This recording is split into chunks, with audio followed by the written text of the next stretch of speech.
Kedekatan Anda dengan Soeharto waktu itu katanya Anda sangat dekat dengan Pak Harto. Sudah wafat. Nah, kalau mereka atau beliau itu menulis seperti itu, ya pahami saja.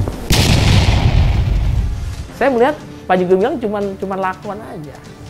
Wan wayang, ada dalang di belakang ini. NII KW9 itu bukan organisasi tanpa bentuk, bukan. Dia negara dalam negara. Dan tahu, negara ini tahu. Ya, intelijen tahu. Namun dibiarkan. Mengejutkan, Panji Gumilang mulai buka suara tentang kedekatan dirinya dengan mantan Presiden Soeharto. Kedekatan Anda dengan Soeharto waktu itu katanya Anda sangat dekat dengan Pak Harto. Sudah wafat. Nah, kalau dulu pernah nginep di sini, namanya bekas presiden ya dilayani. Bukan berinvestasi di sini. Investasi itu seperti apa? Saya nggak ngerti bahasa investasi itu. Ya, mungkin Pak Soeharto itu menanamkan uangnya di sini. Nah, uang ditanam nggak berguna. Uang kok ditanam? Ya, maksudnya untuk operasional Al-Zaitun.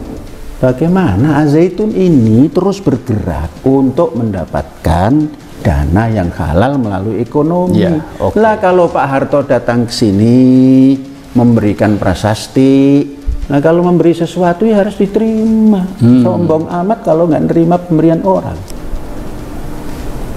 Organisasi yang terlarang. Ya nggak ada organisasi terlarang, masa ia bisa tampil? Ya. Namanya organisasi terlarang itu sudah nggak bisa tampil, Mas. Ya, makanya clandestine berada di akar rumput bermain. Akar rumput, bagaimana akar rumput? Akar rumput itu ada di lapangan sepak bola. Ya. Mimpi jika orang yang masih menginginkan NII tegak di NKRI untuk membangunkan orang yang mimpi, maka perlu bantuan orang yang sudah sadar. Panji Gumilang itu katanya sudah sadar dan sudah clear oleh Presiden Habibie, maka Habibie datang di sini. Itu perkataan Pak Hendro Priyono kurang lebih. Terus apa ini? Sejauh mana sebetulnya Anda kedekatan dengan? Ya seperti apa yang diungkapkan itu saja pahami. Pahami apa yang diungkapkan oleh beliau. Yang begitu kok perlu kedekatan kan kejauhan. Beliau mengungkapkan begitu, pahami. Ada tudingan terhadap beliau juga backing Anda. Masa orang sudah pada tua saling backing-membacking bagaimana? Nah, kalau mereka atau beliau itu menulis seperti itu, ya pahami saja. Iya, iya. Apa sulitnya? Ya pahami. Lo yang nulis beliau. Iya, iya, iya. Yang baca sampean, pahami. Ya, cukup memahami saya. Nah, ya sudah cukup, Pak. Itu namanya bagus. Cepat paham itu bagus. Oke. Setelah itu, Anda masih berinteraksi dengan Pak Hendro Priyono. Beliau kan masih saya di sini, beliau di sana. Masing-masing punya tugas. Tapi kalau hubungan emosional ya, saya namanya pernah bersahabat. Kemudian dengan Pak Muldoko katanya juga dekat Anda. Namanya dulu di sini sebagai Panglima. Iya. Panglima Jawa Barat Siliwangi. Terus mengadakan pembinaan. Apa itu bela negara. Iya. Beliau datang. Iya. Nah, jenderal datang ke tempat pendidikan kan senang kita di sini. Setelah itu datang lagi? Ya kadang-kadang dulu. Ada lagi yang saya dengar bahwa putranya Pak SBY, Mas Agus AHY dan Mas Ibas datang ke sini, betul? Pernah. Pernah.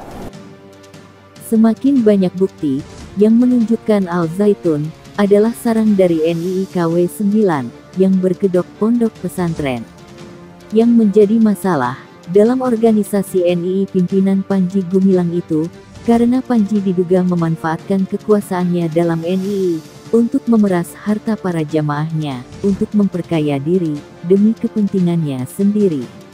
Namun, pemerintah belum mengambil tindakan tegas terkait keberadaan NII tersebut. Tudingan terkait backingan Panji pun bermunculan. NII KW9 itu bukan organisasi tanpa bentuk, bukan. Dia negara dalam negara, dia terstruktur, jelas orang-orangnya. Kalau datang ke Al Zaitun, itu jelas. Lurahnya, camatnya, bupatinya, gubernurnya hadir di sana. Dan diketahui oleh di antara mereka. Dan tahu, negara ini tahu. Ya, intelijen tahu. Namun dibiarkan. Dugaan adanya backing pun bermunculan. Saya melihat Panji Gumilang cuman lakuan aja. Cuman wayang. Ada dalang di belakang ini. Nah, ketika kami melakukan berbagai investigasi, tahu-tahu kami mendapat ancaman.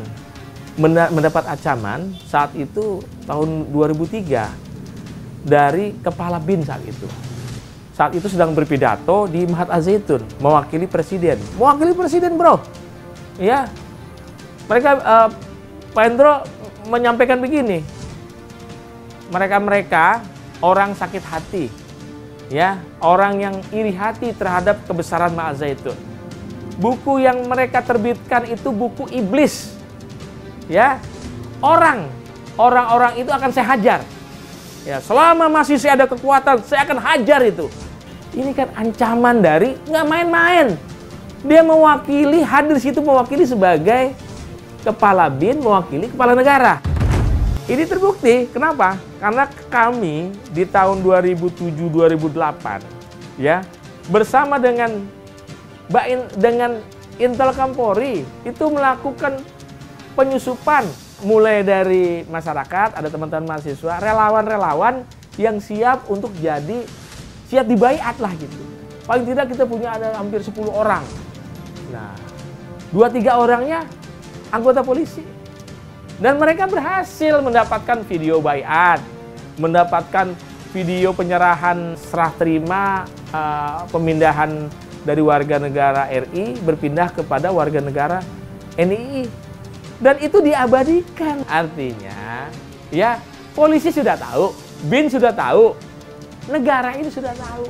Artinya kalau sudah tahu kemudian dibiarkan, ini artinya pembiaran.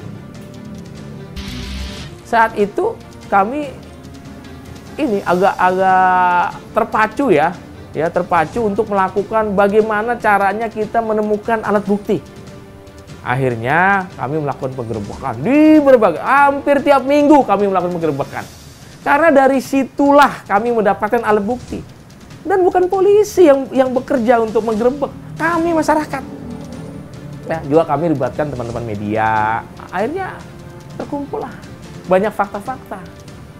Nah, tinggal kan persoalannya saat itu fakta-fakta itu sesungguhnya jauh lebih cukup ketimbang hari ini. Karena saat itu kami menemukan transaksi keuangan dari teritorial ke Mahat Al Zaitun. Nah, saat itu oleh Kabareskrim Mabes Polri Pak Ito Sumardi itu dimintakan ke PPATK. Ya, sekitar 2011-2012.